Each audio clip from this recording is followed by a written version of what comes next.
Saya langsung ke Mas Burhan. Mas Burhan, kalau kita lihat komentar netizen sangat beragam. Bahkan ada yang menyatakan ini jangan-jangan kode keras nih dari Pak Gubernur, Pak Anies Baswedan kepada kondisi pemerintahan, kepada masyarakat saat ini. Bagaimana Anda menyorotinya? Ada sinyal apa sebenarnya yang ingin disampaikan oleh Anies Baswedan?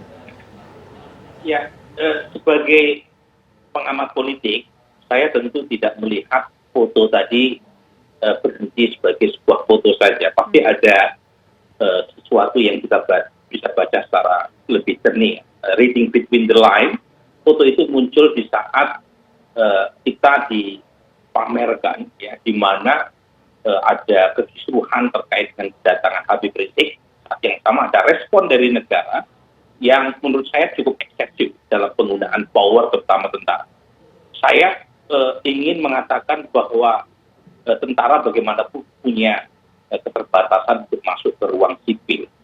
Jadi ketika masuk urusan terkait dengan baliho, itu sesuatu yang bisa berbahaya buat demokrasi kita. Jadi sekali kita menoleransi kehadiran tentara di ruang yang bukan kaplingnya, itu bahaya. Jadi kira-kira bahasa itu yang ingin disampaikan oleh Mas Anies Baswedan. Cuma masalahnya ketika buku itu dibawa, maka buku itu akan memberi sinyal bukan hanya terkait dengan ancaman kematian demokrasi saja melalui kehadiran tentara, tetapi si Levitsky maupun Ziblatt itu justru bicara panjang lebar tentang hal-hal yang mengancam demokrasi, terutama apa yang kita saksikan di Amerika, yaitu penggunaan populisme dan nativisme, ya, hal-hal yang terkait dengan sentimen anti yang liang, yang justru juga punya kontribusi terhadap kematian demokrasi. Jadi pada titik itu kemudian orang mengaitkan terhadap sebelumnya, gitu ya. Kita tahu kan penurunan indeks demokrasi kita salah satunya disebabkan oleh politik identitas. Jadi itu buku itu, Mas, itu bisa pisau bermata dua. Di satu sisi mengirimkan ancaman, sinyal kepada siapapun supaya jangan menggunakan tentara dalam isu-isu yang terkait dengan masalah sosial politik, tapi di sisi lain itu juga kembali ke alamat pengiring. Jangan terlalu eksesif menggunakan populisme untuk menaikkan sentimen elektoral. Jadi makanya itu rame. Ramenya adalah satu sisi memang saya menganggap bahwa Mas Anies punya kredibilitas mengkritik penggunaan hal-hal yang berasa mengancam demokrasi, tetapi hal lain itu kembali ke dirinya, ke siapapun.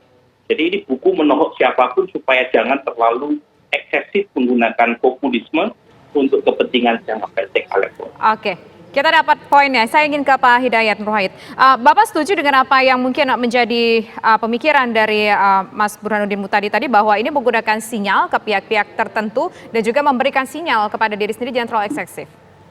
Ya, saya sepakat dengan yang disampaikan oleh Pak Burhanuddin Muhtadi, ya. Karena kalau saya memang belum baca buku itu, tapi kan informasi tentang buku itu kemudian ditulis di banyak pihak, di banyak tempat oleh banyak pihak, ya, dan termasuk juga fotokopi daripada buku itu menyebar di mana-mana. Kan di buku itu juga disebutkan tentang indikasi yang kemudian bisa menjadikan demokrasi itu mati. Ada yang terkait dengan masalah bila terjadi penolakan atas komitmen yang kemudian semakin melemah terhadap aturan-aturan dasar berdemokrasi. Ada juga bila yang terkait dengan menyangkal legitimasi lawan politik. Ada juga yang terkait dengan adanya intoleransi terhadap lawan politik. Adanya juga kesediaan untuk membatasi kebebasan warga sipil atau lawan politik, termasuk juga media. Hal ini tentu juga terkait dengan siapapun, karena yang kalau tadi disebut tentang populisme, kita juga tahu di Indonesia ini populisme dilakukan oleh begitu banyak pihak, gitu ya. Kita tahu bagaimana kalau menjelang pemilu itu ada yang kemudian pakai sorban, ada yang kemudian rajin ke masjid, ada yang kemudian rajin ke pesantren, pakai haji dan lain sebagainya. Itu kan bentuk-bentuk populisme yang juga sesungguhnya secara kasat mata berlaku di Indonesia. Jadi karenanya menurut saya kalau diambil sisi positifnya adalah bahwa Pak Anies dan atau buku ini memberikan kepada kita sebuah pengingatan agar kita semuanya yang berkomitmen dengan demokrasi agar betul-betul, ya, melakukan berkaca, gitu ya, untuk kemudian bisa melakukan praktek berdemokrasi dengan cara yang menghidupkan demokrasi dan tidak mematikan demokrasi. Karena memang tanggapan dari buku Pak Anies itu sebagiannya begitu amat sangat bersemangat, ya. Saking semangatnya sampai kemudian keliru nyebut yang mestinya adalah demokrasi day, menjadi why yang dia kritisi adalah buku Why National Fail. Ya, dan kemudian dengan bangganya beliau mengatakan dia sudah baca buku itu sejak lama karena buku itu terbit tahun 2002. Padahal itu kan buku yang lain gitu ya, yang kemudian ternyata kalau bukunya profesor dari Harvard University, Stephen Levitsky dan Daniel Ziblatt itu kan baru terbit tadi disebut tahun 2016 atau tahun 2018. Jadi begitulah semangatnya orang kemudian menyikapi tentang buku ini. Ada yang kemudian tadi terselio lidah, ada yang kemudian tersemangati untuk kemudian juga menampilkan buku-bukunya sendiri dan ada buku orang lain. Termasuk Pak Fadlizon kan juga menampilkan buku Demokrasi Kitanya Bung Hatta yang kemudian memberikan kepada kita sebuah fakta tentang bagaimana perjalanan demokrasi di Indonesia yang ternyata bisa seorang proklamator Indonesia menulis buku Demokrasi Kita yang mengkritisi tentang praktek demokrasi dan berdampak kepada buku itu dilarang untuk kemudian diterbitkan, dilarang untuk dibaca dan kemudian dia menyimpang pun juga dan bahkan majalah yang menyebarkannya bagi masyarakat dibredel pada waktu itu. Itulah bagian dari perjalanan sejarah bangsa yang menurut saya Pak Anies sedang mengingatkan agar kita tidak mematikan demokrasi dan demokrasi adalah pilihan yang terbaik bagi NKRI kita. Baik, kita ke Pak Andreas. Pak Andreas, apakah Anda sepakat ketika Anies ada pesan menohok yang disampaikan yang diadopsi dari buku itu, bahwa pengkritik kepada pemerintah dianggap mengada-ngada yang tercantum di buku itu, Pak Andreas?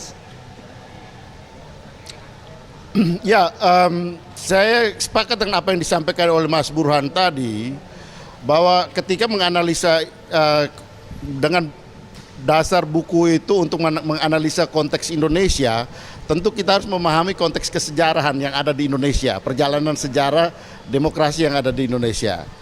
Nah, dalam konteks kekinian, apa yang terjadi sekarang, ketika Pak Anies mengkritik situasi saat ini dengan mengambil referensi teoritis pada buku tersebut, ini bisa jadi kena pada dirinya sendiri gitu, dalam arti menjadi bumerang, karena salah satu pemicu muncul atau lahirnya kembali, bisa jadi lahirnya kembali atau matinya demokrasi dengan lahirnya kekuatan militer di dalam politik Indonesia, justru pemicunya bisa terjadi karena politik identitas, termasuk apa yang terjadi, praktek yang pernah terjadi dalam konteks Pilgub DKI, dan di mana di situ Anies ikut berkontribusi di dalam proses ini gitu.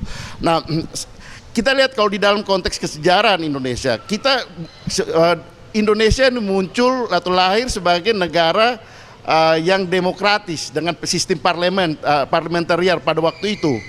Nah, tapi justru munculnya kekuatan militer itu dipicu oleh ketidakmampuan sipil di dalam mengorganisir kekuatan-kekuatan sipil untuk di dalam proses pemerintahan. Nah, situasi ini bisa terjadi lagi saat ini.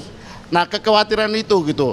Nah, apa yang dilakukan oleh militer dalam kasus kemarin ya, kita lihat sebagai kasus yang kecil, tapi dia justru bisa menjadi membesar kalau keterlibatan militer ini kemudian atau peristiwa kemarin itu menjadi alasan keterlibatan militer di dalam politik Indonesia. Tapi saya kira tidak. Saya kira justru yang terjadi adalah bagaimana penegakan hukum harus dilakukan agar menjaga demokrasi ini gitu.